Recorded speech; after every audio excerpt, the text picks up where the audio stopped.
अभी चल रहा है SSCGT का दौर और इसमें बहुत सारे ऐसे बच्चे हैं जो मतलब गलती कर रहे हैं।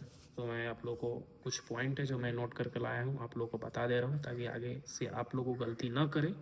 नहीं तो आप रनिंग क्वालिफाई नहीं कर पाइएगा, क्योंकि इस बार जो क्वालिफाइंग का रेशियो है बहुत कम है।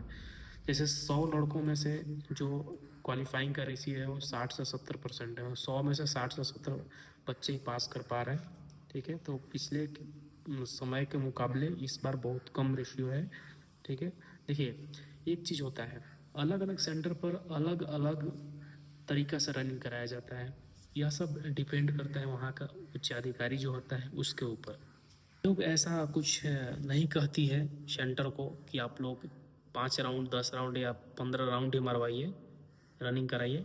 वहाँ का जो उच्च अधिकारी होता है उनके ऊपर डिपेंड करना है आपका रनिंग रोड पर कराना है कि ग्राउंड में कराना है, कहाँ कराना है। इस बार जो रनिंग है वो आपको RFID लगाकर आपसे रनिंग करवाया जाता है। RFID होता है एक प्रकार का चिप होता है जो आपके पैरों में लगा दिया जाता है, दोनों पैरों में लगाया जाता है, और वो क्या करता है, डेटा रिकॉर्ड करता है। रेडियो फ्रीक्वेंसी आइडेंटिफिकेशन उसका RFID का मतलब होता है। वो आपको क्या करता है, आपका डेटा जो भी रहता है आप रनिंग करते हैं उसका डेटा रिकॉर्ड करता है, टाइम और कितना किलोमीटर आप रनिंग करते हैं वो सब रिकॉर्ड करता है। पहला पॉइंट है कि आपको सेंटर पर घड़ी पहनकर रनिंग करने दिया जा रहा है कि नहीं, यानी घड़ी अलाउ है कि नहीं।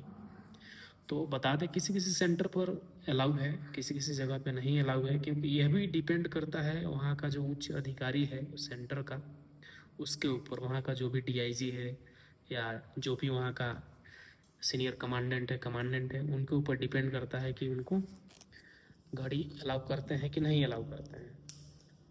और बाकी चीज़ जैसे जूता पहनकर रनिंग करना सही रहेगा कि खाली पैर रनिंग करना सही रहेगा, T-शर्ट में रनिंग करें या गंजी में रनिंग करें, पैंट पहन कर रनिंग करें या अंडरवियर पर रनिंग करें, ये सब आपके ऊपर डिपेंड है। आप जैसा चाहें वैसे रनिंग कर सकते हैं।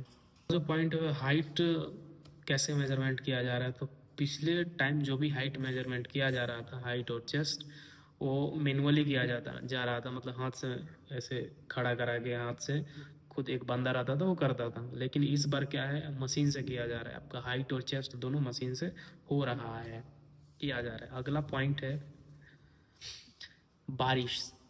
इस बार किसी किसी सेंटर पर बहुत ज़्यादा बारिश हो रहा है, जिसकी वजह से वहाँ कीचड़ वगैरह बहुत ज़्यादा हो गए हैं, तो बच्चों को रनिंग करने में बहुत ज़्यादा समस्या आ रही है, बहुत ज़्यादा टाइम लग रहा है। तो इसमें सारे ऐसे लड़के हैं जो थोड़े थोड़े टाइमिंग से रह जा रहे हैं। इस बार जो एंट्री टाइम है वो 4 बजे, 4:30 बजे, 5 बजे, 5:30 बजे तक एंट्री कराया जा रहा है। इसमें कोई दिक्कत नहीं है। किसी किसी सेंटर पर रोल नंबर के हिसाब से आपका एंट्री हो रहा है, किसी किसी सेंटर पर ऐसा कोई प्रावधान नहीं है। आप कभी भी जो जल्दी जाता है उसको जल्दी रनिंग करा दिया जाता है। नहीं, किसी किसी सेंटर पे ऐसा प्रॉब्लम है कि रोल नंबर के अकॉर्डिंग एंट्री दिया जा रहा है। जाते हैं फिजिकल देने के लिए तो आप पता कर लीजिए कि रोल नंबर के हिसाब से एंट्री हो रहा है आपके सेंटर पर या फिर ऐसे मैनुअली हो रहा है। ऐसे मैनुअली हो रहा होगा, मतलब जो पहले आएगा वो पहले मतलब एंट्री करेगा। तो ऐसा आप कोशिश कीजिए पहले लगने के लिए। मैंने पिछला वीडियो में भी बताया था, पहले लगिएगा तो पहले रनिंग कीजिएगा। रोल नंबर के हिसाब से अगर हो रहा होगा तो आप आराम से जाइए, जो आपका टाइमिंग है उसके अकॉर्डिंग आप जा सकते हैं। एंट्री के समय आपका एडमिट कार्ड होना चाहिए, जो PST PET का एडमिट कार्ड है वो होना चाहिए, उसका प्रिंट कलर या सादा, मतलब ब्लैक एंड वाइट कुछ भी चलेगा, कोई दिक्कत नहीं है। एक ID कार्ड होना चाहिए, आधार कार्ड या पैन कार्ड, और 3-4 फ़ोटो आप ले लीजिएगा। 3 चीज़ लग रहा है, एंट्री हो जा रहा है। उसके बाद आपका हाइट चेस्ट मेजरमेंट करा के आपका फिजिकल के लिए भेज दिया जा रहा है। बहुत सारे लड़कों को कन्फ्यूज़न रहता है PET का मतलब क्या होता है और PST का मतलब क्या रहता है। तो देखिए PET का मतलब होता है फिजिकल इफिशियंसी टेस्ट, जो आपसे रनिंग लिया जाता है उसको PET बोलते हैं। और PST का मतलब है फिजिकल स्टैंडर्ड टेस्ट, यानी जो आपका चेस्ट और हाइट मेजरमेंट किया जाता है वो PST होता है। इस बार फेल और पास का रेशियो बहुत, क्या बताएं भाई, इस बार फेल और पास का रेशियो बहुत कम आ रहा है। मतलब फेल ज़्यादा हो रहे हैं, पास बहुत कम हो रहे हैं।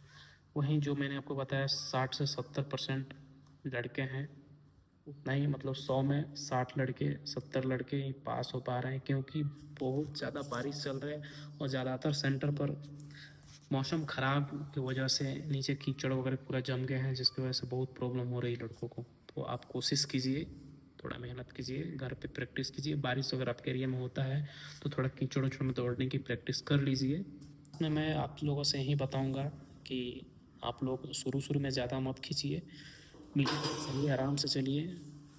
इजली वे में रनिंग निकल जाइए, बीच में मत रुकिए। पहले बच्चे खींच देते हैं जिसकी वजह से उनको प्रॉब्लम आती है, लास्ट में उनसे रनिंग नहीं हो पाता है। तो आपको ज़्यादा खींचना नहीं है, आपको कोशिश करना है कि हाँ दौड़ते रहना है, मिला कर चलना है। घड़ी की बात जो है, आप घड़ी बेशक लेकर जाइए, अगर जिस सेंटर पर घड़ी अलाउ है वहाँ आप पहन कर आराम से दौड़िए, कोई दिक्कत नहीं है।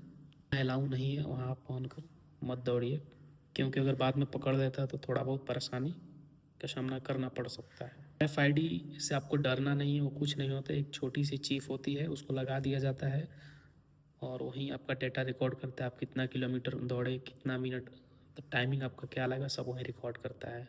नहीं है वो नॉर्मल चीज़ है। बाकी आप लोग जानते ही आपको कैसा दौड़ना है, घर पे जैसा दौड़े वैसा ही दौड़िए, कोई दिक्कत नहीं है।